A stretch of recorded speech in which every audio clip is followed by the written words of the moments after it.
নমস্কার, নির্মল আনন্দে সবাইকে সুস্বাগতম। গুরুদেব প্রভু শ্রীকৃষ্ণ রাধা মায়ের আশীর্বাদকে সারথি করে শ্রীমদ্ ভগবত গীতার প্রণাম মন্ত্র দিয়ে শুরু করছি আজকের গীতা পাঠ।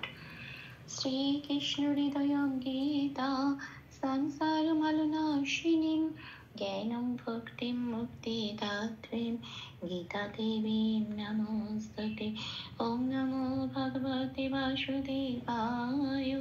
ওম নমো ভগবতে বাসুদেবায়।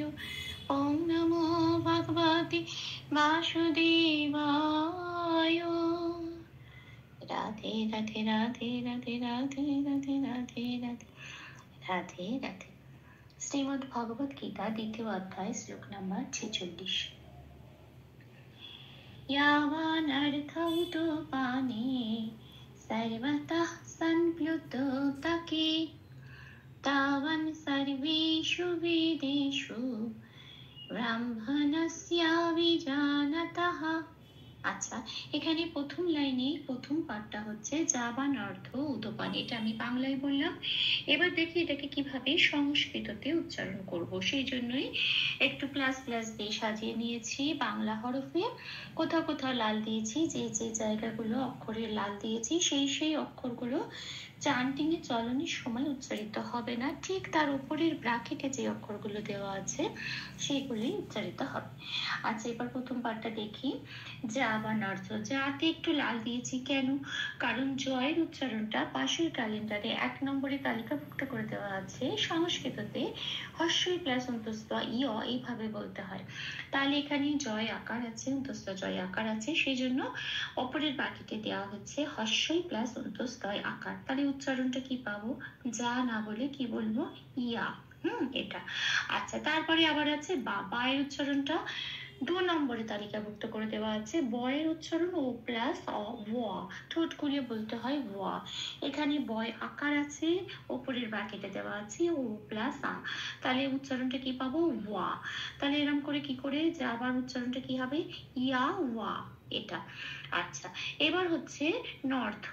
এখানে থয় রেপ আছে, 3 নম্বরে তালিকাভুক্ত করে দেওয়া আছে। রেপ এর উচ্চারণ বয়শূন্য র হিসেবে প্রতিস্থাপিত হয়ে যায় যখন রেপ থাকে। এখানে কার উপর রেপ আছে? থয়ের উপর রেপ আছে। এই রেপে বয়শূন্য রটা কার সাথে জুড়বে? আগের অক্ষর নয়ের সাথে জুড়ে তৈরি হবে নর, আর থটা পূর্ণরূপে উচ্চারিত হবে থ বলে। তাহলে আমি এই শব্দটা কি পেলাম? উচ্চারণটা ইয়াওয়া নার্থ, এটা। পাশের অক্ষর আছে, পাশের শব্দ আছে উদপানি, এটা যেমন আছে তেমন রেখে দিলাম। শুধু খেয়াল রাখতে হবে যেহেতু কোনো অক্ষরের নিচে হসন্ত নেই, সেই জন্য প্রত্যেকটা অক্ষর ধরে ধরে পূর্ণরূপে উচ্চারিত করতে হবে। কেমন?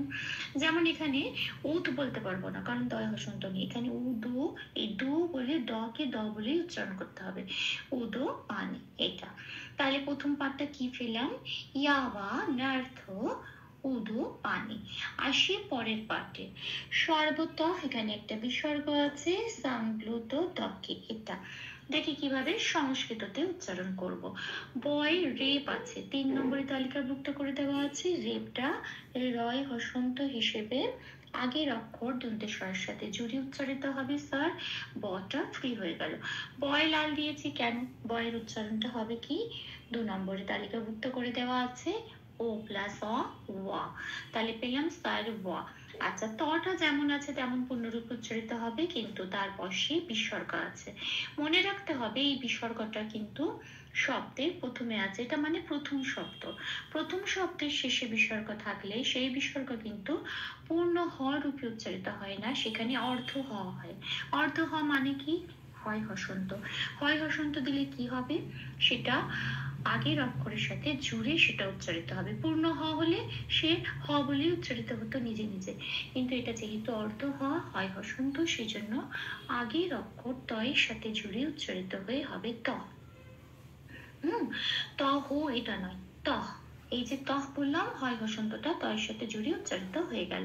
তাহলে শব্দটা কি পেলাম? উচ্চারণটা সারওয়া তহ, এটা। পরের শব্দে আসি সম। অনুস্বরটা আছে দন্তেশ্বরের পরে। অনুস্বর যদি শেষে থাকে তাহলে ময় হসন্ত দিয়ে প্রতিস্থাপিত হয় সংস্কৃততে, কিন্তু অনুস্বর যদি শব্দের মাঝখানে থাকে তাহলে 5 নম্বরে তালিকাভুক্ত করে দেওয়া আছে দন্তের নয় হসন্ত হিসেবে সেটা প্রতিস্থাপিত হয়। অনুস্বার আছে এখানে, সেই জন্য দন্তের নয় হসন্ত দিয়ে এটাকে প্রতিস্থাপিত করে উচ্চারিত করতে হলো। যেহেতু নয় হসন্ত আগের অক্ষর দন্তের স্বরের সাথে জুড়ে উচ্চারিত হবে অবশ্যই, তাহলে হলো সান। আচ্ছা, প্লুটা যেমন আছে তেমন রেখে দিলাম, তোটাও তাই। দটাকে পূর্ণরূপে উচ্চারণ করতে হবে দো বলে। তো বলতে পারবো না, কোনো তয়ের সাথে জুড়বে না। এটা তয়কারটা আলাদা করে, দটা আলাদা করে, কেটাও আলাদা করে উচ্চারিত করতে হবে। সেটাই প্লাস প্লাস দিয়ে দেখিয়ে দিয়েছি। তাহলে শব্দটা কি পেলাম? সান প্লুটো তাকে। এই পার্টটা কি পেলাম? সার্বাতা সান প্লুটো তাকে। আসি পরের লাইনে। পরের লাইনে তাবান সার্বেশু বেদেশু, এইটুকুনি হচ্ছে প্রথম পার্ট। এইবারে এটাকে দেখি সংস্কৃততে কিভাবে উচ্চারণ করব। তাটা যেমন আছে তেমন, বাই লাল দিয়েছি বয়ের উচ্চারণের জন্য। 2 নম্বরে তালিকাভুক্ত করে দেওয়া আছে বয়ের উচ্চারণ ও প্লাস অ। যেহেতু এখানে বয় আকার আছে তাই বয়ের উচ্চারণ ও প্লাস আ ওয়া। এটা নয় হসন্ত আছে, খেয়াল রাখতে হবে। এবং নয় হসন্ত থাকা মানে এটা অর্ধ না, উচ্চারণটা কিরম হবে? বয় আকারের সাথে জুড়ে উচ্চারণ হবে। বয় আকারে তো আর বান বলতে পারবো না, কি বলবো? ওয়ান। ও প্লাস আটা বলতে হবে, তার সাথে জুড়ে নয় হসন্ত। যেটা লাল দেওয়া আছে সেটা উচ্চারণ করব না। তাহলে কিভাবে শব্দটা উচ্চারণ করব? তা, ওপরে বাকিটা চলে যাব ওয়া, আর নয় হসন্ত ওয়ান, তা ওয়ান। এটা আচ্ছা, আসি পরের শব্দে সার্বেশু। সার্বেশু তো বয় রেপ আছে, আবার বটাও উচ্চারণটা কেমন করে করতে হবে সেজন্য বয়কারে আমি একটু লাল দিয়েছি। তার কারণ রেপটা 3 নম্বরের তালিকাভুক্ত করে দেওয়া আছে রয় হসন্ত হিসেবে আগের অক্ষর দন্তের স্বরের সাথে জুড়ে উচ্চারিত হবে স্বর। আর বয়িকারটা যেহেতু এখানে আছে বয়ের উচ্চারণ ও প্লাস অ ওয়া, তো এখানে বয়িকার আছে বলে উপরে ব্র্যাকেটে দেওয়া হলো ও প্লাস এ, মানে এখানে উচ্চারণটা হবে উই। হ্যাঁ, তাহলে সার উই।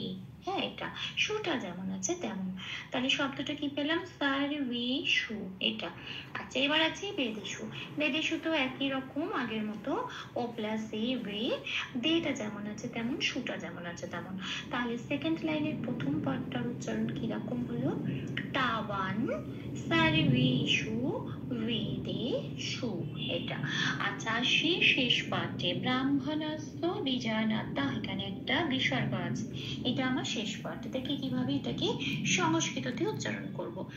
ব্রাটা যেমন আছে তেমন রেখে দিলাম। আচ্ছা, এখন প্রশ্ন উঠতে পারে যে বটায় কেন এখানে ও প্লাস অ দেওয়া হলো না, ওয়া কেন বলবো না? একটু খেয়াল করলে দেখা যাবে যে এই যখন বইয়ের পাতায় যখন এই শ্লোকটা লেখা থাকে তখন বটাকে একটু খেয়াল করতে হবে বয়ের পিঠটা কাটা আছে কিনা। এই ক্ষেত্রে বয়ের পিঠটা কাটা আছে। যখন বয়ের পিঠটা কাটা থাকবে তখন বয়ের উচ্চারণ বাংলা বয়ের মতো হবে। এখানে যেহেতু বয়ের পিঠ কাটা আছে সেই জন্য বয়ের আকার বাংলা বয়ের মতো হবে, ও প্লাস অ দিতে হবে না। তাহলে হলো ব্রাহ্মটা যেমন আছে তেমন রেখে দিলাম। ব্রাহ্ম নটাও পুনরূপে উচ্চারণ করলাম, মধ্যে নটাও ব্রাহ্মণা। সোয়াতে আমি লাল দিয়েছি জফলার উচ্চারণটা বোঝানোর জন্য। 1 নম্বরে তালিকাভুক্ত করে দেওয়া আছে জফলার উচ্চারণ হর্ষই প্লাস অন্তস্থ ইয়। এইবারে যন্ত্রের স্বরের সাথে উপরের ব্র্যাকেটে যেটা লেখা আছে হর্ষই প্লাস অন্তস্থ, এই জফলাটা যন্ত্রের স্বরের সাথে পড়িয়ে দিলে কি উচ্চারণ বেরিয়ে আসে? যন্ত্রের স্বরে হর্ষই অন্তস্থ শিয়। এখানে সংস্কৃতের উচ্চারণটা ঠিক সেরকম হবে। তাহলে শব্দটা কি পেলাম? ব্রাহ্মণাসিয়া, এটা। আচ্ছা, তারপরে শব্দে আসি বিজানাতা, এটা। আচ্ছা, বিতে লাল দিয়েছি কারণ বয়ের উচ্চারণ ও প্লাস অ, কিন্তু যেহেতু এখানে বয় হর্ষই আছে তাই ওপরে ব্র্যাকেটে দিয়েছি ও প্লাস হর্ষই। তাহলে উচ্চারণটা কি হবে? উই। আচ্ছা, যাটা যেমন আছে তেমন ন পূর্ণরূপে উচ্চারিত হবে, কোনো হসন্ত নেই। তটাও তাই পূর্ণরূপে উচ্চারিত হবে। বিসর্গটা কিন্তু এবার শব্দের শেষে আছে। যখনই পংক্তির শেষে বা শব্দের শেষে বিসর্গ থাকবে সেটা কিন্তু 6 নম্বরে তালিকাভুক্ত করে দেওয়া আছে, পূর্ণ হ রূপে সেটা প্রতিস্থাপিত হয়ে যাবে। এবার এই বিসর্গটাকে পূর্ণ হ রূপে প্রতিস্থাপিত হয়ে এটাকে বলবো তা হ, প্রত্যেকটাই পূর্ণরূপে উচ্চারিত হবে। তাহলে শব্দটা কি পেলাম? রি যা না তা হ। তাহলে শেষের শ্লোকের এই লাইনটা কি হলো? পংক্তিটা ব্রাহ্মণাসিয়া রি যা না তা হ। ভুল ত্রুটি ক্ষমা করে দেবেন। অনুশীলনের সুবিধার জন্য 3 বার করে চান্ট করে দেওয়ার চেষ্টা করলাম। यावानर्थोदुपाने सर्वतः सम्प्लुतोदके तावन् सर्वेषु वेदेषु ब्राह्मणस्य विजानतः यावानर्थोदुपाने सर्वतः सम्प्लुतोदके तावन् सर्वेषु वेदेषु ब्राह्मणस्य विजानतः यावानर्थोदुपाने सर्वतः सम्प्लुतोदके तावन् सर्वेषु वेदेषु ब्राह्मणस्य विजानतः। राधे राधे राधे राधे राधे राधे राधे राधे राधे राधे। तप्त कांचन गौरांगीं राधे वृंदावनेश्वरी वृषभानुसुते देवी तां प्रणमामि हरे प्रेम। প্রভু ও শ্রী রাধা মায়ের কৃপা দৃষ্টি আমাদের সবার উপর বর্ষিত হোক। ধন্যবাদ। আপনাদের উৎসাহ ভালোবাসাই আমার অনুপ্রেরণা। আমার সকল ভুল ত্রুটির ক্ষমা প্রার্থনা প্রভুর চরণে অর্পণ করলাম। ওম কৃষ্ণায় বাসুদেবায় হরে পরমাত্মনে প্রণত ক্লেশনাশায় গোবিন্দায় নমো নমঃ। ओम श्री कृष्णार्पणमस्तु। जय श्री कृष्ण।